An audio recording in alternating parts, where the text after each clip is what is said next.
Assalamualaikum warahmatullahi wabarakatuh. Perkenalkan nama saya Muhammad Sugeng Wahyudi, NIM 0536622236, Sistem Informasi pada Prodi Sistem Informasi Fakultas Sains dan Teknologi UPBJJ Banjarmasin.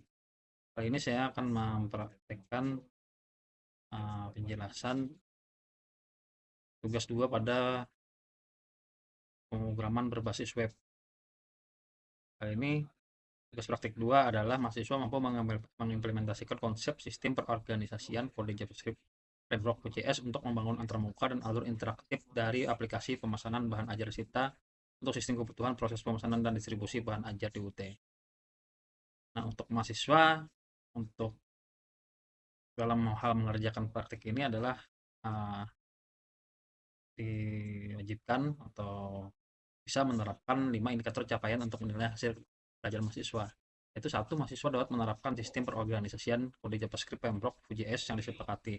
Kemudian mahasiswa dapat menerapkan fungsi untuk menampilkan data messages direktif VTEC dan direktif VTEC untuk menghasilkan output yang diharapkan. Tiga, mahasiswa dapat menerapkan fungsi kondisional atau pengandaian dengan menerapkan operator condition yang sesuai untuk menghasilkan output yang diharapkan. Mahasiswa juga mampu menerapkan data binding, one way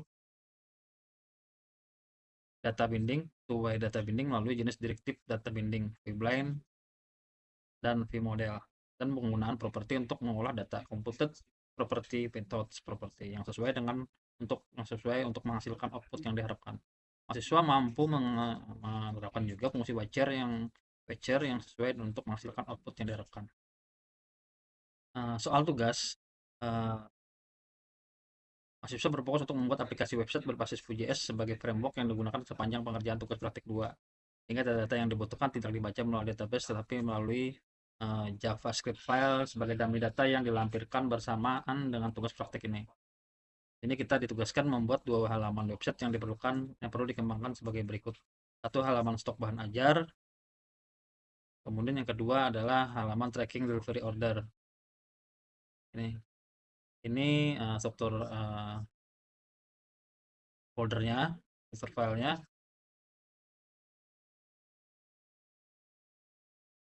Ini kita diberikan juga file data dummy, data bahan ajar.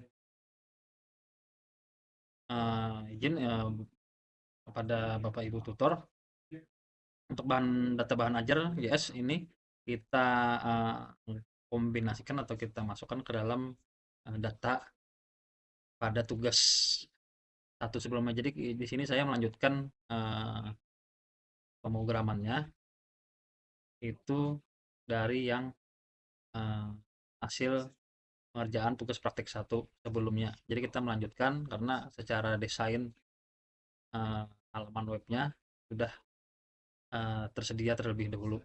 Jadi kita melanjutkan saja.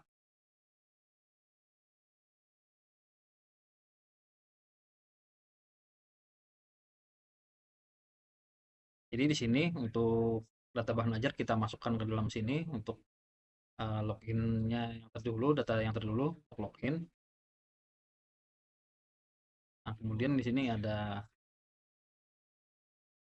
data baru yang berdasarkan Vue.js-nya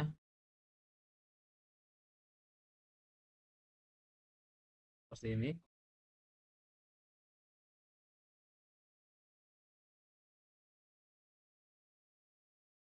Ini data dummy-nya untuk bahan ajar. Kita coba jalankan saja berdasarkan intik HTML untuk memasuki login, halaman login. Kita login. Untuk tugas pertama yaitu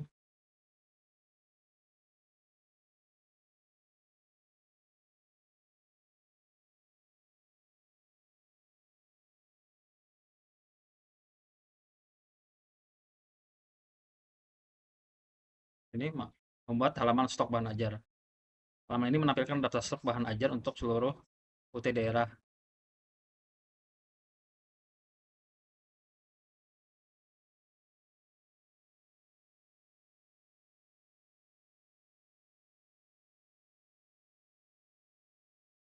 Nah, ini manajemen stok bahan ajar. Kita lihat untuk skripnya. Ini untuk HTML-nya, halaman HTML-nya. Dari segi header, main tabel container.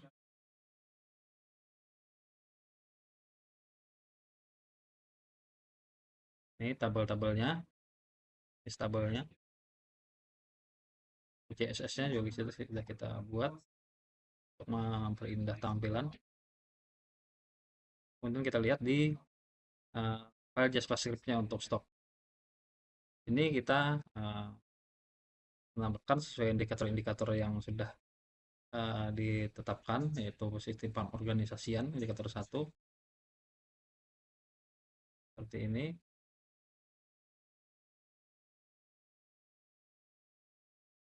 Indikator 2 menampilkan data source. Indikator 4 data binding menghubungkan. Itu terhubung dari dua arah, two-way binding dengan info from yang ada di HTML. Indikator 4 yaitu penggunaan properti untuk pengolahan data.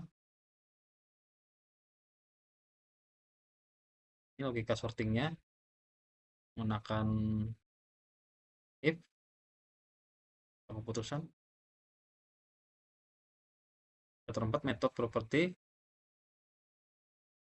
seperti ini. Kita coba jalankan. Ini pada soal. Nah, di ini kita lihat data filenya bagi berikut. Kode mata kuliah, kategori mata kuliah, UT, daerah, lokasi rak, jumlah stok bahan ajar, jumlah stok safety bahan ajar, status dan catatan. Seperti ini. Pada tabel, kode, judul, lokasi, WJ, stok. Ini lokasi atau raknya, minimal, harga, status, aksi. Aksi ini mungkin sebagai catatan.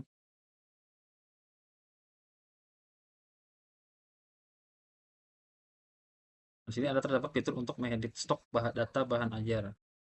Kita coba. Ini yang sudah menipis, kita edit. Ini parameter berapa minimal agar sekira tertampil bahwa stok itu sudah menipis. Apabila di bawah 8, maka informasinya adalah menipis di statusnya. Ini coba kita edit menjadi 12. Ini tetap, atau kuliahnya tetap. Tempatnya di sini tetap. Kita update.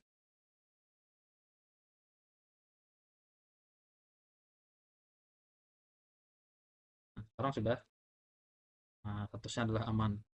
Kemudian terdapat fitur untuk melakukan filter dan sort data stok.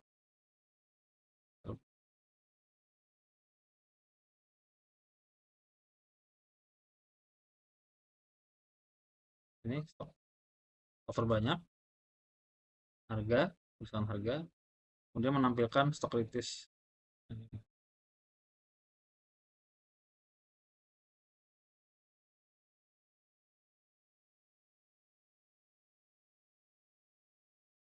Kita coba edit lagi agar stok berkurang. Jadi tinggal 2 tadi. Nah, kemudian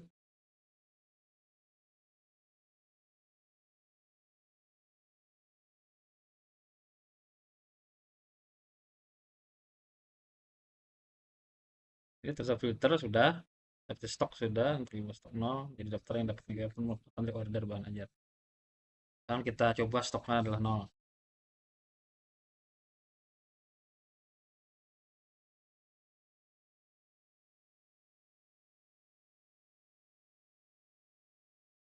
Nah, seperti ini. Tong.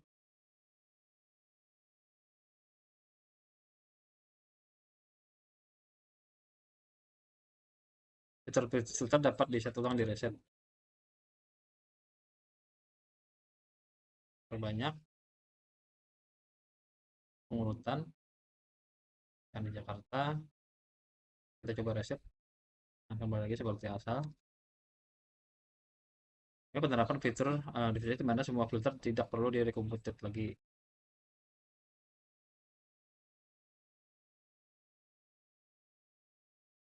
Seperti ini.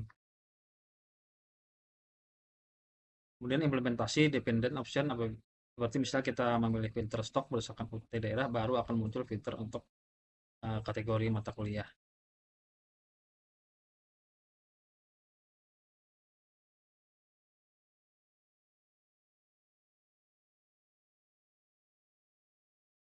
Filter Jakarta, nah dia baru muncul untuk kategorinya.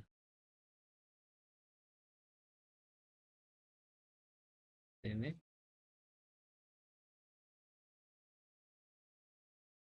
saya set lagi, menampilkan status dari stok bahan ajar, memberikan status aman dengan menggunakan simbol yang memberikan tanda aman ataupun teknologi hijau.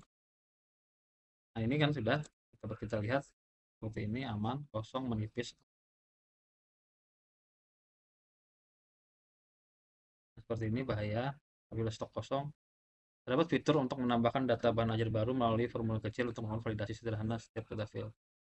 Kita coba tambah stok, misalkan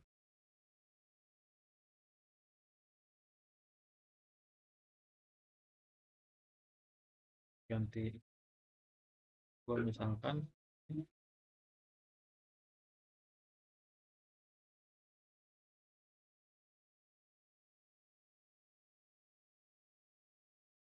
ya R3 B3 misalkan, stoknya 20. Nah, batas ingatannya adalah parameter apabila stok menipis adalah 10. Di bawah 10 maka dia akan ada peringatan stok menipis seperti ini. WJ-nya kita pilih misalkan Padang, stok mata kuliah wajib.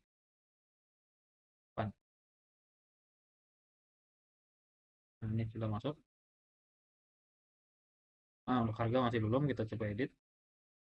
Harganya adalah 75.000. Update.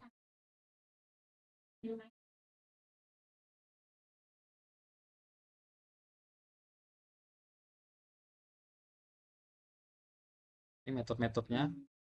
Kemudian kita beralih ke soal no tracking delivery order.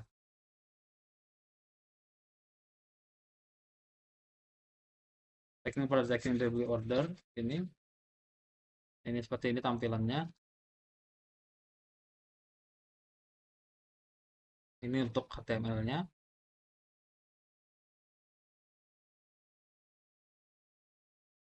Seperti ini. Kemudian untuk file JavaScript-nya menggunakan sesuai indikator yang diterapkan, itu sistem perorganisasian, indikator menampilkan data, dan indikator data binding. Kemudian indikator 5 itu pada fungsi ledger.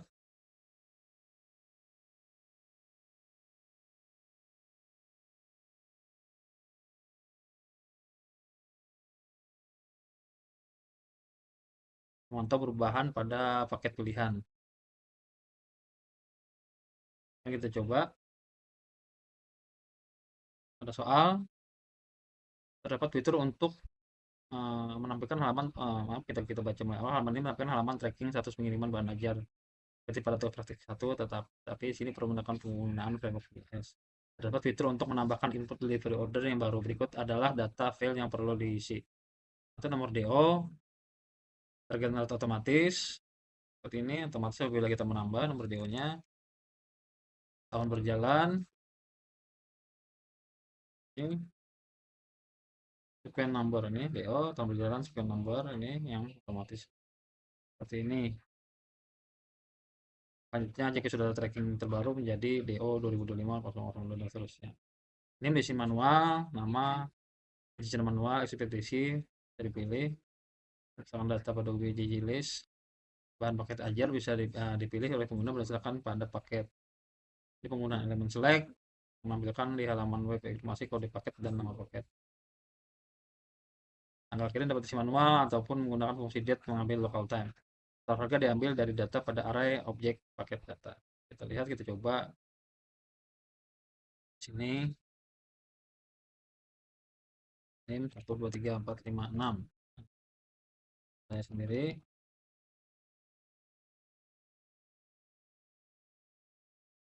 Ini pos kilat, saya pilih paket apa, tinggal kirim, akan besok simpan. Nah, sini tertampil.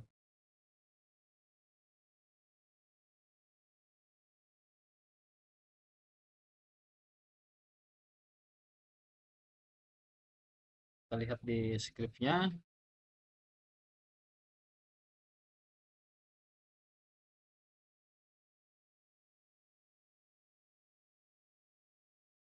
Nah, seperti ini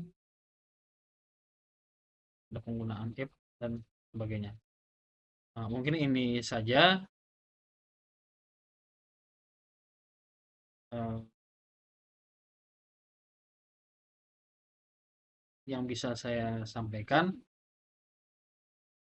terkait video penjelasan pengerjaan tugas praktek 2. Nah, apabila ada saya salah kata, mohon maaf. Wabillahi taufiq wal hidayah. Assalamualaikum warahmatullahi wabarakatuh.